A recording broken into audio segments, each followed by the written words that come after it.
me face the rising sun. Comfort me through all the pain that life may bring. There's no other hope that I can lean upon. Lead me, Lord, lead me all my life. You are my light, you're the lamp upon my feet. All the time I know I need you there. You are my light, I cannot live alone. Let me stay by your guiding love all through my life. Lead me, Lord.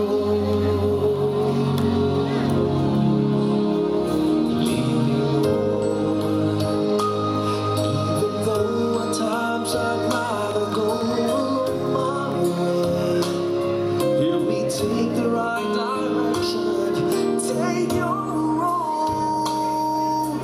Lead me, Lord, and never leave my side. All my days, all my life. You are my light, you're the lamp upon my feet. All the time, my Lord, I need you there. You are my light, I cannot live alone. Let me stay by your guiding love all through my life. You are my light, you're the lamp upon my feet. All the time, my Lord, I need you there. My life, I just cannot live alone. Let me stay by your guiding love all through my life, all through my days. So lead me, oh Lord.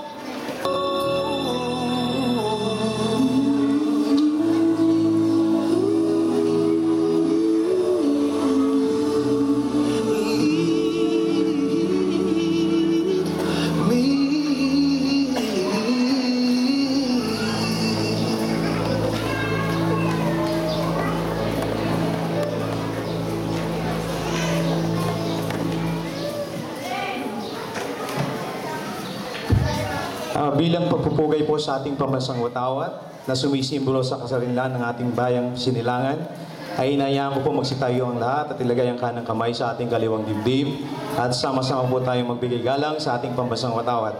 Kaling sabay nito ang pag-awit sa ating pambansang awit.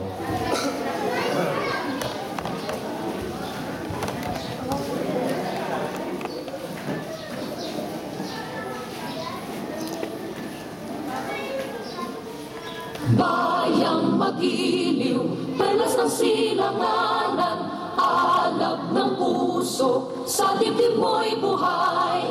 Lupang hinirang, duyan ka ng magiting, sa manlulupig, di ka masisiin. Sa dagat at bundok, sa simoy at sa langit mong bughaw, may dilagang tula at awit sa paglayang minamahal. Ang kislap ng watawat mo'y tagumpay na nagniningning. Ang bituin at araw niya kailan pa may di magdidilim. Lupa ng araw ng luwalhati pagsinta, buhay ay langit sa piling mo. Aming ligaya na pag may mga api, ang mamatay ng dahil sa'yo.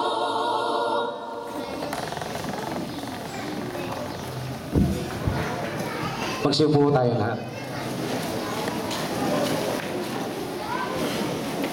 Sa bawat paghangad po na maabot ang isang adikain ay kailangan po natin ang patnubay ng pong may kapal. Sa punto pong ito ay aking pong inayayaan si Ginoong Pedrito Navarro upang manguna sa pag-aalay ng isang maikling panalangin. Ginoong Pedrito Navarro.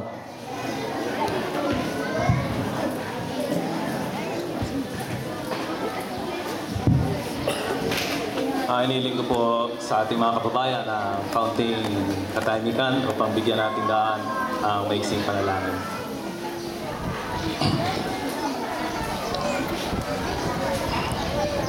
Mahal naming Ama, kami po ay natitipon ngayon dito sa Barangay Pungo ng Bayang Kalumpit, Lalawigan ng Bulacan, upang pagtibayin at maisakatuparan ang aming layunin na mapalaganap ang kapayapaan at pagkakaisa sa pamamagitan ng pagbibigay ng serbisyo at tulong sa mga kapatid namin dito na nakaranas ng trahedya dulot ng nagdaang kalamidad.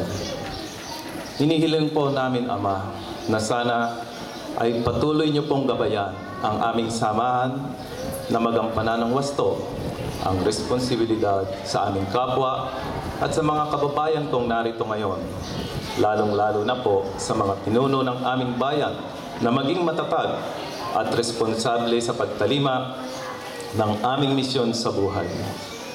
Kami po ay nagpapasalamat sa mga patnubay at biyayang aming natanggap na at patuloy na tinatanggap sa araw-araw ng aming buhay.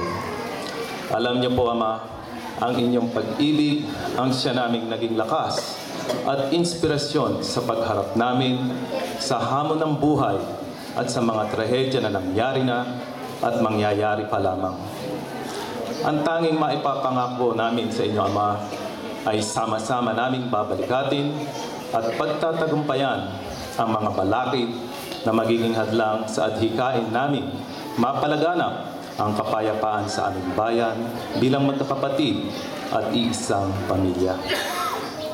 Hindi po namin na mahahayaang maging hadlang ang pagkakaiba-iba ng aming dialekto, kultura, o maging ang aming sariling interes sa ikatutupad ng inyong kalooban dito sa lupa. Sana po ang tunay na diwa ng Pasko ang maghari sa araw na ito upang maging matagumpay ang proyektong aming isasagawa sa maghapong ito. Maraming salamat po. Ito ay dinadalangin ko sa pangalan ni Kristo na aming tunay na magulang. Amen.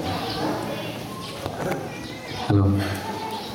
Sa pagpapatuloy po ng ating programa ay nais ko pong ipakilala sa inyo ang isa nating kababayan na isa sa nagtatag ng samahang NACFIL na ang ibig sabihin ay Nag-Honors of Club sa bansang Hapon. At ang samahan po ito ang siyang pangunahing nagbigay ng suporta sa UPF o Universal Peace Federation na may sa katuparan ang Give for Peace Project na ginaganap natin ngayon. Siya rin po ang anak ng dating iginagalang at minamahal na mayor ng bayang ito na si former Mayor Ramon Monching Pagdanganan. Hinahayaan ko po si Ginoong John Paul Pagdanganan upang magbigay ng pambungad na pananalita.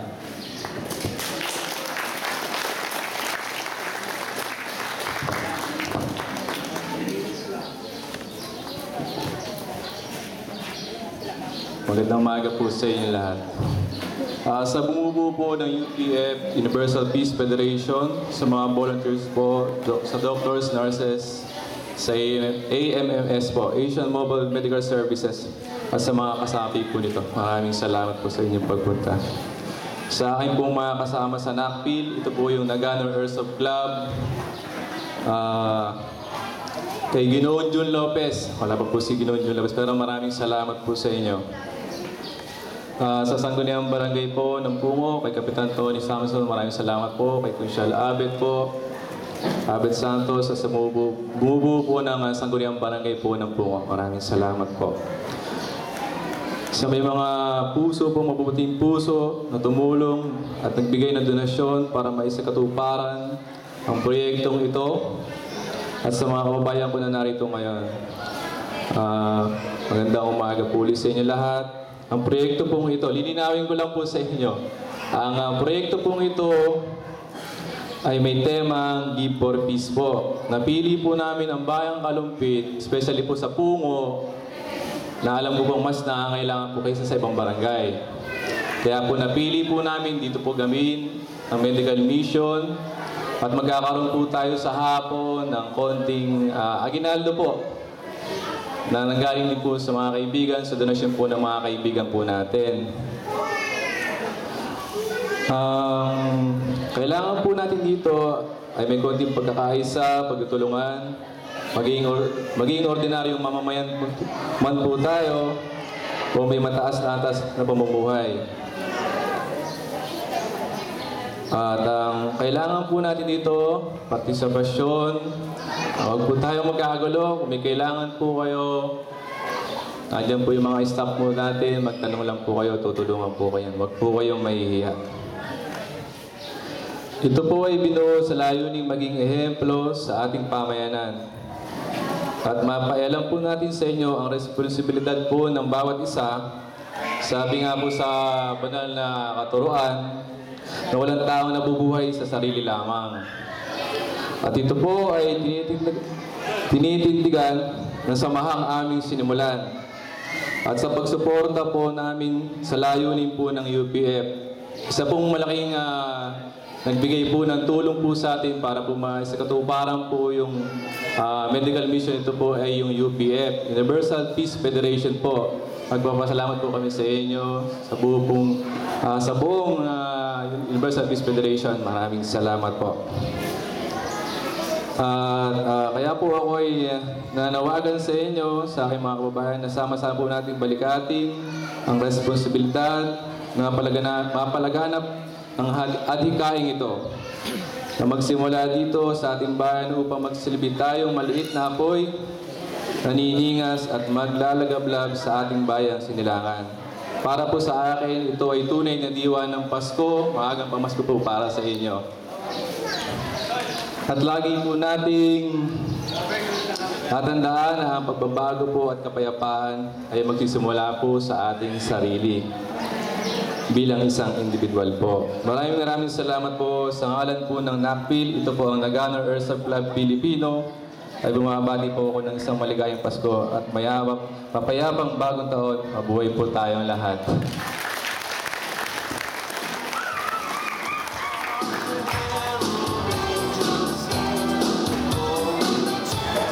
Maraming salamat po, Mr. John Paul Patanganan, sa iyong napakagandang speech. Ang susunod po na magsasalita, magbigay po ng welcome address ay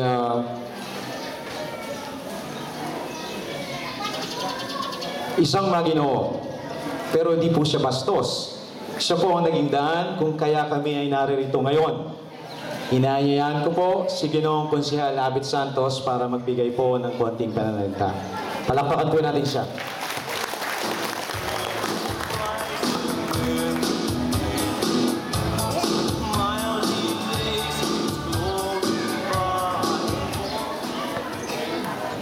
Good morning po. Alam niyo po ba na birthday ko ngayon? Ito ngayon pa-birthday sa akin ng mga taga-Japan. At pamasko para kay Kapitan.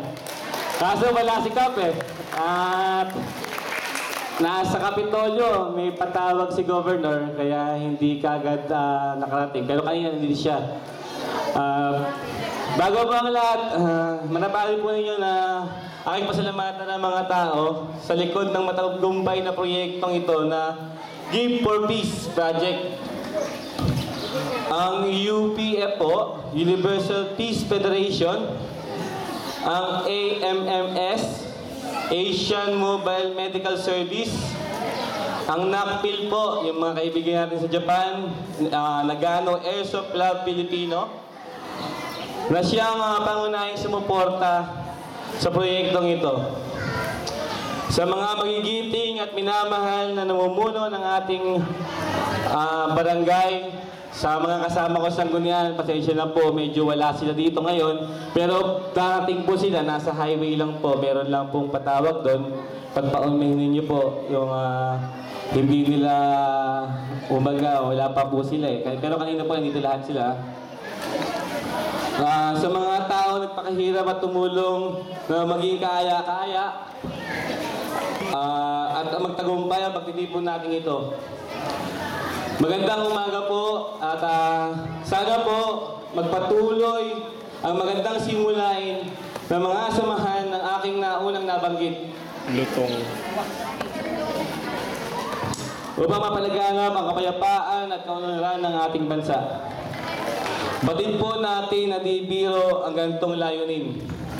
Bukod pa sa di natin alam kung kailan at ito ay isa sa katuparan. Datapwat mahalaga ay ang mga tao nagsisimula ng ganitong mabuting adhikain ay alam po natin na gaano man kahirap o kalayo ang isang mithiin kung may mga tao magsusumikap at handa magsakripisyo alang-alang sa ikatutupad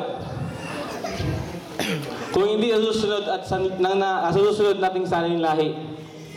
Sana po ay magkaisa tayo at ating pong bigyang pahalaga at pagkahalatang kapakanan upang sa ganitong paraan ay makakapit natin ang kasaganaan ng ating bayan tungo sa minimithing kapayapaan. Ito po marahil ang dahilan kung bakit kailangan ipagdiwang natin ang Pasko taon-taon upang maipaalala natin na ang tunay ng kahulugan ng Pasko ay ang kapayapaan sa bawat isa at pag-asa sa bawat trahedya na nangyari sa ating buhay. Muli po, aking pagbati sa inyong lahat ng maligayang Pasko at maligong bagong taon. Maraming salamat po.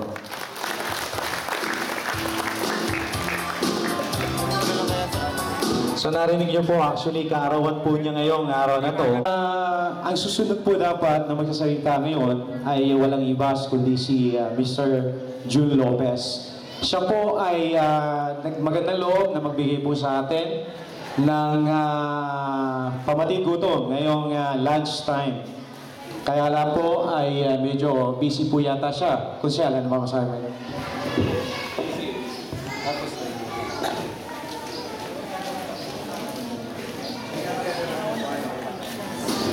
Okay, so ang tatawagin ko po ngayon ay representative po ni Kapitan Antonio D. Samson. Kundi po, walang iba po kundi ang kanyang magandang anak na si Suzette Samson. Okay, palapakan po natin siya.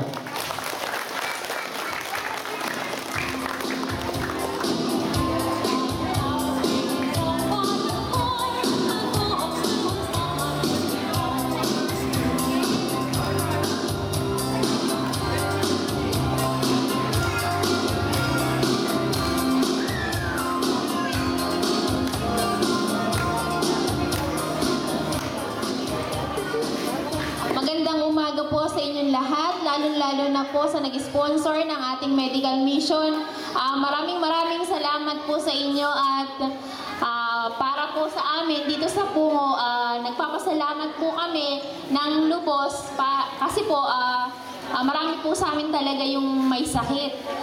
Kailangan po namin ng gamot at yun lang po. Maraming salamat. Wala na po ako masabi. Maraming salamat po.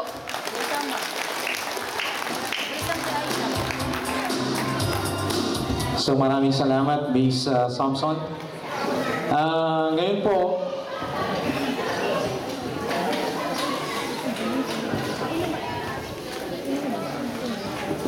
sa punto pong ito ay dumating na tayo sa pagpapakilala sa inyo ng samahang UPF o Universal Peace Federation ng kanilang programa at adhikain para sa buong mundo. Ang samahan pong ito ay di lamang nakatuon sa pagpapalaganap ng kapayapaan, bagkus pati na rin sa pagunlad ng bawat bansa sa buong sansinukob. Di ko na po patatagalin pa at nais kong tawagin ang Pangulo ng Universal Peace Federation sa bansang Pilipinas, si Ginoong Engineer Joseph C. Navalta. Palapakan po natin siya.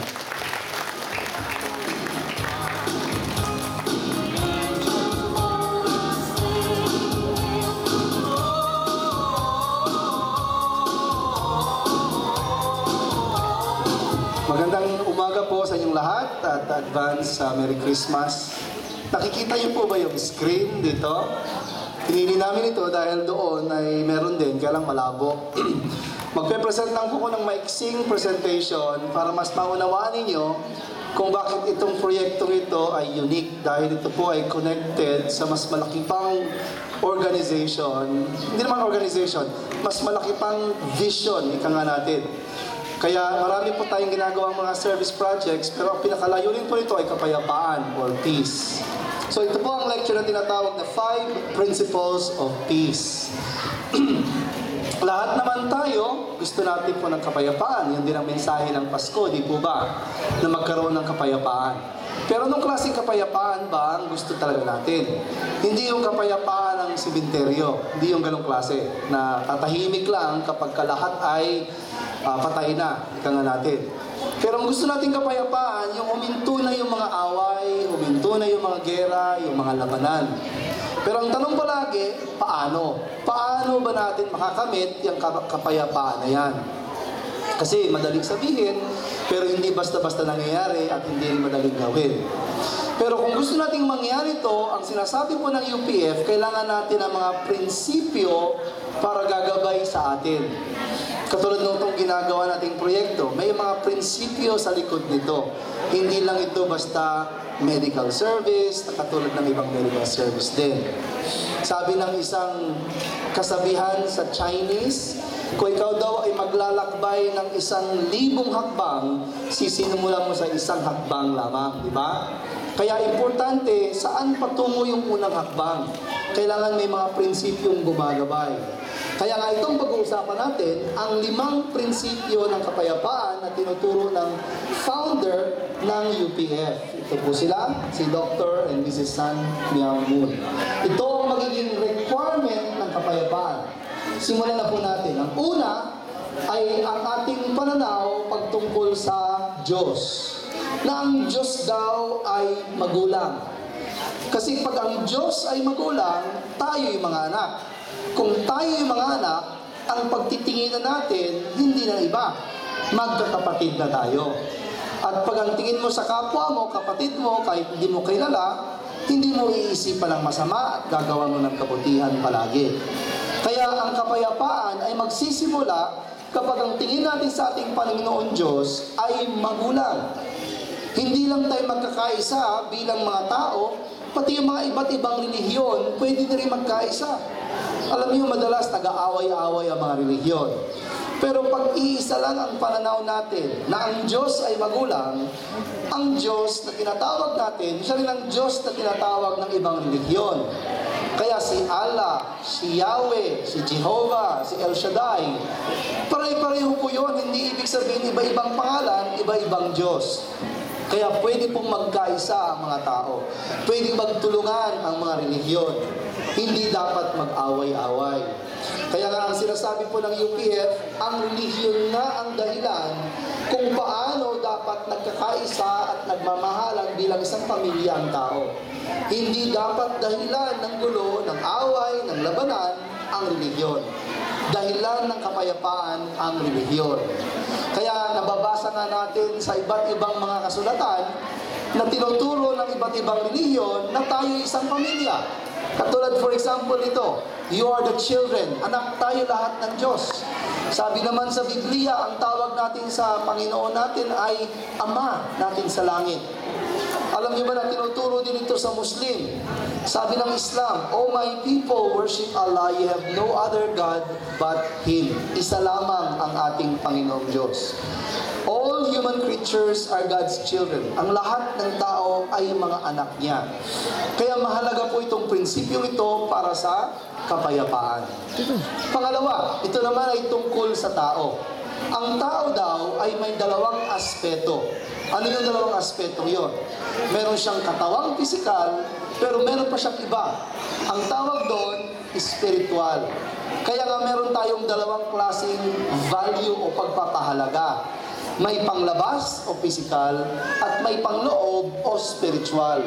Kaya ang tao, hindi siya pwedeng maging ganap na maligaya sa pamamagitan lamang ng mga pagkain, ng mga damit, kasuotan, bahay, tirahan. Kulang po pag material lang. Meron din tayong ibang mga pangangailangan. Ito nga po yung tinatawag na truth, beauty, goodness, and love. Mga pang-spiritual na bagay. Kahit ganong kayaman ang tao, kung wala siyang pang-espiritual, malungkot pa rin ang buhay niya. Pero hindi rin sapat kung puro espiritual din. Araw-araw, dasal ka ng dasal, punta ng simbahan, wala ka namang makain, wala kang may suot, matirahan, hindi ka rin masaya. Kaya dalawa yan, importante. Para makamit mo ang tunay na kaligayahan or yung ganap na kaligayahan ng buhay.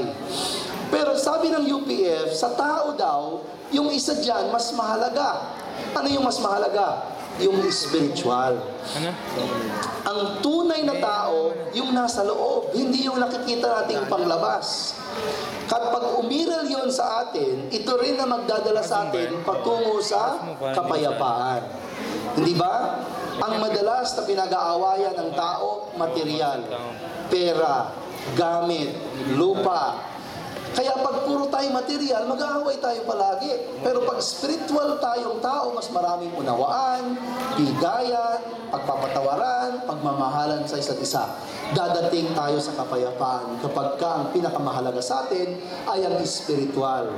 Kaya pag nawala ang pagka-spiritual ng tao, yun na rin ang dahilan kung bakit nawawala ang kapayapaan. Kaya anong higit sa atin? Spirito or katawang pisikal? Yung spirito. Ang tao daw, una sa lahat ay spirito at ang katawan niya ay parang damit na nakabalot. Anong nangyayari sa damit pag naluluma? Nasisira, inaalis natin, tinatapon na. Ganon din ang katawan, naluluma. Pero yung isip, yung mga pakiramdam, yung mga damdamin natin, andyan. Kaya ang pinakamahalaga sa tao, hindi yung katawang pisikal, yung spiritual. Diba? Kaya pati yung tinatawag nating paglaki, yung tinatawag nating pagtubo ng tao, hindi yan sa dami lamang ng edad, sa bigat ng timbang, o sa laki ng katawan. May mga tao, malaki ang katawan, pero hindi ibig sabihin nun, mature, di ba? Kaya may kasabihan tayong mga Pilipino, madali daw na maging tao. Ano daw yung mahirap? Yung magpakatao. Kaya character ang pinaka-importante, yung spiritual nature ang pinaka-importante. At yung spiritual nature na yan, ang naghahanap ng kapayapaan, ang naghahanap ng kaligayahan. Kaya ito ang uniqueness ng tao. Ang pangatlong prinsipyo ng kapayapaan ang pinakamahalaga para sa araw na to. Ito yung living for the sake of others. Ito ang dahilan kung bakit ang mga nag-organisa itong proyektong ito ay nandito para magsilbi. Dahil sa prinsipyo, living for the sake of others. Ito mababasa natin sa Talmud. Turo ito ng mga Hudyo. All men are responsible for one another. Ang tao daw ay hindi lang para sa kanyang sarili, pero sa kanyang kapwa. Nakasulat sa Biblia, give and it will be given to you, for the measure you give will be the measure you receive. Yung daw tatanggapin mo ayon sa iyong binigay. Kung gusto mong tumanggap ng marami, magbigay ka rin ng marami. Pero maraming problema kasi maraming tao, magbibigay ng kaunti, gustong kumuha ng marami. Yung iba naman, hindi pa nga nagbibigay, gusto lang kumuha. Di nagkakagulo, di ba? Pero pag ang tao gustong magbigay, ito ang nakaka-create ng kapayapaan. Nakakagawa ng magandang ugnayan sa isa't isa. Nakasulat din sa Quran, give not with a thought to gain. Kung ikaw daw ay magbibigay, hindi dahil sa may gusto kang bawiin o kunin sa kanya.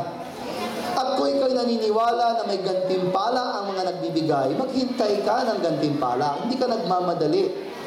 Meron pa, ito pa. Kung sino daw ang nananalangin para sa kapwa, kahit pareho lang siya ng pangangailangan, uunahin daw siya ng Diyos na sagutin. Kasi inisip niya ang kanyang kapwa, hindi yung kanyang sarili. Nakalagay ito sa John, by this shall all men know that you are my disciples. Malalaman daw ang tunay na disipulo ni Kristo kung siya'y nagmamahal ng kanyang kapwa. Ang tunay na Kristiyano, hindi yung sinasabi niyang siya ay tunay, pero yung nagmamahal hindi sa kanyang sarili, pero sa kanyang kapwa. Kaya Napakalinaw po, ito'y turo ng lahat ng relihiyon. Hindi isa, hindi dalawa. Lahat ng relihiyon tinuturo na mabuhay tayo hindi para sa ating kapwa. Ito pa, galing sa mga Muslim. Those who act kindly in this world will have kindness. Yung gumawa daw ng mabuti sa kapwa, may mangyayaring magandang mabuti din sa iyo. Ito rin ang turo ng tinatawag nating ni Buddha at saka ni Confucius, yung Golden Rule. Ito rin yung turo ng karma sa Hinduism. Ito rin yung sinabi ni Kristo na huwag mong gagawin sa kapwa mo ang hindi mo gustong gawin ng kapwa mo sa iyo. Ito ay ang prinsipyo ng living for the sake of others. Kaya pag pinag-uusapan ng relasyon, mayroong prinsipyo. Hindi lahat ng relasyon ay tama. Hindi lahat ng ugnayan ay tama. Para maging tama ang relasyon, dapat ayon sa tamang prinsipyo. Ang prinsipyo, mabuhay ka, iniisip mo ang kapwa, hindi ang sarili. Kaya makikita natin sa lahat ng bagay sa mundo, walang nagsosolo, walang nag-iisa, laging parte ng mas malaki, laging nagbibigay sa mas marami. Ito ang kagandahan ng ugnayan. Katulad itong example na ito. Nakikita niyo ba dyan sa inuupuan niyo nakadrawing dito? Ang individual ay parte ng mas malaki. Hindi pwedeng gamitin ng individual ang mas malaki, dapat ang individual ang nagsisilbi sa mas malaki. Kapag sinilbihan ng individual ang mas malaking unit, lumalakas, tumatatag ang mas malaki. At kapag nagkaganoon, nagiging stable ang malaki kasama yung individual. Kaya ito ang proteksyon ng individual kapag siya nagsisilbi sa mas malaki. Kapag ginamit lang natin yung malaki at humina yung malaki, kahit nadagdagan tayo, ihina yung grupo, kasama tayo. Kaya mali ang pag-iisip na pangsarili. Mali ang pag-iisip na para sa aking kapakanan na walang pakialam sa iba. Iisipin dapat natin lagi yung kapakanan ng marami, kapakanan ng mas nakakahigit sa atin. Ito ang dahilan kung bakit meron tayong service project ngayon. Makikita natin itong maraming example na pwede natin i-apply. Kunyari, sa mag-asawa, ang lalaki ay para sa kanyang asawa. Pero para kanino sa babae? Para din sa kanyang asawa. Pag ganito sila magmahalan, ito yung tinatawag na magandang mag-asawa. Diba? Ganon din ang tinatawag nating pamilya. Ano ang pamilya? Magulang at anak. Ang magulang ay para sa anak. Pero para sa anak, para din sa magulang. Hindi para sa kanyang sarili. Ito ang nagagawa ng magandang pamilya. Kaya importante yung prinsipyo. Isang prinsipyo lang yan. Pero sakop niyang ang lahat ng klaseng relasyon sa mundo. Ganon din, ang leader para sa membro. Ang membro para kanino? Sa leader. Sino makikinabang dyan? Yung buong grupo, yung buong organisasyon. Ang trabahador para sa kanyang pinagtatrabahuan.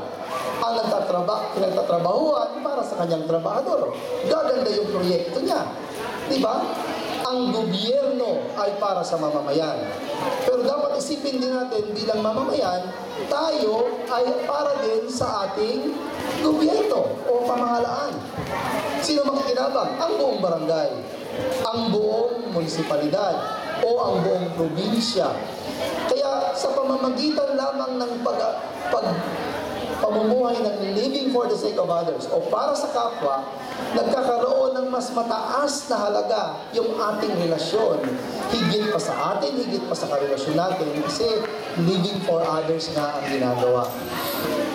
Ganito ang paraan para makamit natin ang kapayapaan dito sa mundo. Kaya pag sinabi natin kapayapaan, walang limit yan. Anong dahilan? Ang individual ay parte ng pamilya. Ano ang tama? Dapat ang individual magsakripisyo para sa pamilya o gagamitin ng individual ang pamilya? Dapat ang individual ang magsasakripisyo para sa pamilya. Kapag nagsakripisyo ang individual sa pamilya, magiging maayos ang pamilya, kasama ka sa magandang pamilya, matatag ka rin. Pero ang pamilya may mas malaki sa kanya. Ano yun? Komunidad o barangay. Hindi pwedeng isakripisyo mo yung barangay para alagaan mo lang yung isang pamilya. Kasi pag naalagaan mo yung pamilya mo, pero nasira ang buong barangay, apektado pa rin yung pamilya mo doon. Pero pag tinulungan mo yung komunidad at naging maayos ang komunidad, kasama din ang pamilya mo doon. Di ba? Kaya napakahalaga ng prinsipyo ito. Ito ang prinsipyo na magpapalaki, kumbaga, sa kapayapaan na gusto natin makamit sa buong mundo. At ang tinatawag naman natin komunidad, may mas malaki pa doon. Ito yung bansa. Hindi natin pwedeng isakripisyo ang bansa para alagaan ang ating barangay. Kung kinakailangan isakripisyo ang ating barangay para sa buong bansa, ang barangay na yan ang pinakadakila sa buong bansa. Kaya ito ang tamang prinsipyo. Kaya pag pinag-uusapan natin ang kapayapaan sa mundo, parang ambisyoso, no? Pero pwedeng mangyari yun. Dahil bago mangyari yung kapayapaan sa mundo, saan muna natin sisimulan? Sa bansa. Bago mangyari ang kapayapaan sa buong Pilipinas, sa bansa, saan muna mangyari? Sa komunidad natin. Pero para makamit natin ang kapayapaan sa komunidad, saan natin dapat simulan? Sa pamilya ko. Kaya malinaw, meron tayong lahat ng mga tutuparin o responsibilidad pagdating sa kapayapaan. Hindi trabaho ito ng gobyerno lamang. Hindi trabaho ito ng pulis at sundalo lamang. Trabaho nating lahat. Kung gusto nating makita ang kapayapaan sa buong mundo, kung gusto natin makita ang kapayapaan sa buong Pilipinas, saan natin sisimulan ang kapayapaan? Sa aking bahay, sa aking tahanan. At bago doon, sa aking sarili. Alam niyo ba na may kanta na Let there be peace on earth? At ang susunod na linya, and let it begin with me. Magsisimula sa akin. Kaya ito po ang sinasabi ng UPF. Hindi sa laki ng organisasyon, hindi sa dami ng proyekto, pero kung ang kapayapaan nagsisimula sa bawat puso ng tao at nananahan sa bawat tahanan, dito po nagsisimula ang tunay na kalayaan, tunay na kapayapaan. Kaya dito magsisimula. Kung walang kapayapaan sa ating pamilya, mahirap natin makita ang kapayapaan sa labas ng ating pamilya. Kaya dyan tayo magsisimula. Okay, maliwanag po ba? Nakatatlo na tayo, no? So, 5 lang yan. Ano yung una? Ulitin natin. Una, ang Diyos ay magulang nating lahat. Tayo ay magkakapatid. Kahit iba pa ang kulay ng balat, iba pa ang lingwahe, iba pa ang dialekto, kahit iba pa ang relihiyon, lahat ng tao ay magkakapatid. Ang Diyos ay walang relihiyon. Pangalawa, ano yung pangalawang prinsipyo? Ang tao, higit sa lahat, ay spiritual. Yung physical ay pangalawang nature. Ang unang nature niya ay spiritual. Ano yung pangatlo? Living for the sake of others. Dapat mabuhay ang tao hindi para sa kanyang sarili, pero para sa kapwa at sa nakakarami. Ito rin ang paraan para tumatag ang kanyang status, kumbaga, sa kanyang buhay. Okay? Pang-apat na prinsipyo, at ito'y pinakamahalaga din. Ang pag-aasawa daw ay sagrado at ang pamilya ay isang eskwelahan. Bakit nangyari ganoon? Ang pag-aasawa, hindi na imbento ng tao yan. Ang pag-aasawa, hindi ang batas ang gumawa niyan. Ang unang tao sa mundo ay si Adan at si Eva. Sinabi sa kanila, maging mabunga at magpakarami. Ang ibig sabihin ng magpamilya sila. Kaya ang pag-aasawa at pagpapamilya ay sagrado. Kaya nga, ito ay hindi basta-basta lang. Pero higit pa dyan, ang pamilya daw ay isang paaralan o eskwelahan. Ano ba ginagawa mo sa eskwelahan? Nag-aaral, natututo. Ano ba natututunan mo sa loob ng tahanan? Yung iba't ibang klaseng pagmamahalan. Ito ay mahalaga para sa kapayapaan ng lipunan. Ang tao ng lipunan ay mga tao din sa pamilya. Kung maayos ang pamilya, magiging maayos ang lipunan. 4 na lesson ang matututunan mo sa loob ng tahanan. Ang ibig sabihin, 4 na lesson ng pagmamahal. Yung pagmamahal ng anak, pagmamahal ng magkakapatid, ng mag-asawa, at ng magulang. 4 na importanteng lesson. Bakit mahalaga itong mga lessons na to? Kasi yung mga natututunan natin sa loob ng pamilya, ito rin ang dala-dala natin paglabas ng pamilya natin. Kunyari, kung ang bata ay marunong gumalang sa kanyang magulang sa tahanan at nakakatandang kapatid, ganun din siya sa kanyang teacher, marunong siyang gumalang. Marunong din siyang gumalang sa nakakatandang tao sa kanya sa labas ng kanyang tahanan. Paano kung sa bahay hindi nakikinig sa magulang? Paano kung sa bahay pasaway, hindi sumusunod sa utos? Ganon din yun sa lipunan. Kung sino yung sumusunod sa utos ng bahay, ito rin ang sumusunod sa mga utos ng batas. Di ba? Kaya mahalaga ang pamilya. Yun ang ibig sabihin. Ang lahat ng natututunan natin sa loob, siyang ginagawa rin natin sa buhay natin sa labas ng ating pamilya. Kaya ang pamilya ay mahalaga. Ito nga yung binabanggit ko kanina, the 4 realms of love. 4 na klaseng pagmamahal ang natututunan natin sa loob ng pamilya. Sa mga bata, ang importante yung paggalang, respect and gratitude. Sa mga magkakapatid, ang importante yung tinatawag na harmony, marunong makisama. Purity, alam niya kung hanggang saan. Ang problema sa maraming kabataan ngayon, maraming gustong makisama, pero hindi nila alam kung hanggang saan. Pati kalokohan, sige, sama-sama pa rin. Pero saan dapat nila matutunan? Sa pamilya. Kaya mahalaga, ang pamilya ay prinsipyo ng kapayapaan. Pangatlo, yung pagmamahalan ng mag-asawa. Pag ang mag-asawa ay tunay na mamahalan, meron silang tinatawag na fidelity o yung pagiging tapat sa asawa. Commitment.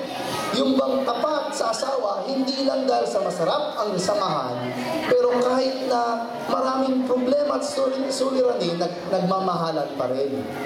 Kaya ito ang magandang lesson na matututunan natin sa bahay. At ang pinakamataas na klaseng pagmamahal na pwede natin matutunan, yung tinatawag na parents' love, yung magulang, pagmamahal ng magulang. Ang pagmamahal ng magulang ay sakripisyo. Alam yung lahat yan mga magulang, di ba? Hindi madali. Pero at the same time, dahil mahal natin ang ating anak, kahit pagod tayo, kahit mahirap, ginagawa pa rin natin. Kaya nga ito ang nagtuturo sa atin ng iba't ibang klaseng pagmamahal at pag-ibig paglabas natin ng tahanan. Ang pamilya ay kompleto sa lahat ng lessons na dapat nating matutunan. Kaya saan ang unang eskwelahan? Sa pamilya. Itong eskwelahan na ito yung tinatawag na ikalawang tahanan. Sino ang unang teacher? Hindi si ma'am, hindi si sir. Yung magulang ang unang teacher. Sino ang pangalawang magulang? Ang teacher naman, ang pangalawang magulang. Kapag patitibayan natin ang mga pamilya natin ganito, ito rin ang kakalat, lalaganap, at magagawa ng maraming kapayapaan sa lahat ng sulok ng ating lipunan. Kaya ang pamilya, ang paraan. Sa loob ng pamilya, tinuturuan tayo mabuhay na hindi ng kanya-kanya. Sama-sama tayo sa pagkain, sama-sama sa trabaho, hindi kanya-kanya. Kaya paglabas mo, marunong ka mag-serve sa tao, marunong ka mag-serve sa komunidad. Kaya ito ang pang-4 na prinsipyo. Puntahan natin ang pang-5. 4 na pag-usapan natin, no? Ano ang pang-5? Ang pang-5 naman ay ang kahalagahan ng unawaan pagdating sa iba't ibang relihiyon. Nabanggit ko kanina, hindi lang isa ang relihiyon, marami. Ang problema sa ibang tao, hindi niya naiintindihan ang turo ng ibang relihiyon. Ang akala niya, yung sa kanya tama, yung sa iba mali. Hindi dapat ganon. importante magtulungan. Kaya nga sabi po ng founder ng UPF, hindi dapat relihiyon ang dahilan ng gulo, away, labanan. Relihiyon nga ang dahilan na dapat magkaisa, magmahalan, at magkaroon ng kapayapaan ang tao. Kaya nga, dito natin titignan kung gaano kahalaga ang relihiyon. No? Marami tayong dapat na mga proyekto na nagkakaisa ang iba't ibang relihiyon, hindi nag-aaway, hindi nagdidebate, hindi yung naglalaban. Ang isang halaga ng relihiyon, itinuturo sa atin ang problema. At pag ang relihiyon na nagsabi ko ng problema, hindi yung panglabas na problema. Ang sinasabi niya, ang problema nasa loob. Maraming tao, pag nakakita ng problema, hinahanap niya yung problema sa labas niya. Pero pag relihiyon, hinahanap niya yung problema sa kanyang loob. Naiintindihan po natin ba yun? Marami tayong mga eksperto sinasabi itong problema, itong problema, itong problema, pero hindi kasama siya. Pero sa pagtuturo ng iba't ibang relihiyon, kasama ka doon sa problema. Kasama ka sa dapat magbago. Kaya bago magkaroon ng kapayapaan sa labas, ang